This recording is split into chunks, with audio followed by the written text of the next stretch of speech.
한 장애인 환자가 병실에서 신분증과 장애인 복지 카드를 도난당했습니다. 알고 보니 입원과 퇴원을 반복했던 같은 병실 환자의 짓이었는데요. 훔친 신분증으로 대출 등을 받아 3천만 원을 챙겼습니다. 제보는 Y 신준명 기자입니다. 장애 1급으로 입원 치료를 받던 A씨. 지난해 9월 같은 병실에 있던 49살 신모 씨와 친해졌습니다. 그런데 신 씨가 퇴원한 뒤 주민등록증이 사라진 걸 알게 됐습니다. 제 전화기를 만지면서 제 전화기에 꽂혀있던 그 신분증을 내만지거리면서 나는 넣어놓은 줄 알았어요. 제 휴대폰 안에 20일쯤 지났나 열어보니까 없어졌어요. 한 달 뒤 또 입원한 신 씨는 나흘 만에 퇴원했는데 이번엔 장애인 복지카드가 없어졌습니다. 주민증을 신고했으니까 그걸 못 써먹겠다 싶어서 다시 입원을 했어요. 장애인증을 훔쳐가지고 나간 거예요.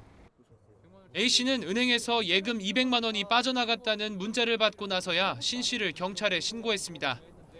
하지만 이미 신 씨가 A씨의 신분증으로 대포폰을 만들어 카드사에서 1,500만 원을 대출받은 뒤였습니다.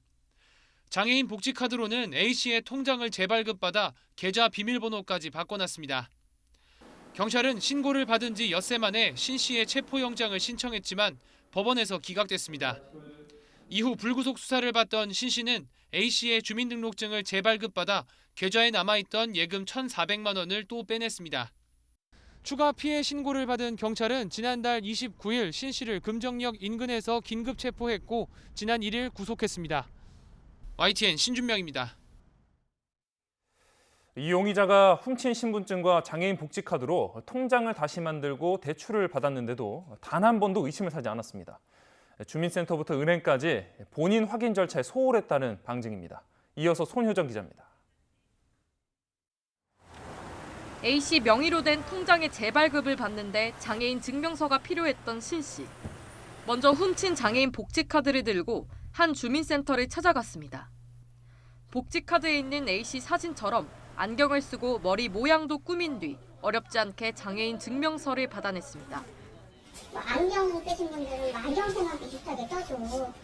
비슷해 보이고 머리 남자분들은 머리 이렇게 짧게 자르시고 머리 스타일하고가 비슷하면 마스크를 벗지 않았는데도 본인 확인 절차는 금방 끝났습니다.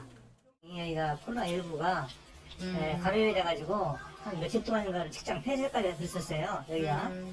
그래서 마스크를 내리기가 상당히 좀 부담스러운 부분이 있었고 A씨의 주민등록증도 별탈 없이 재발급받았습니다. 지문 확인 절차를 무사 통과한 건데 주민센터 측은 지문 인식기기에 오류가 난 것 같다고 해명했습니다. 지문이 많이 달아가지고 잘 안 따진다고 민원이 항의가 엄청 많이 와요.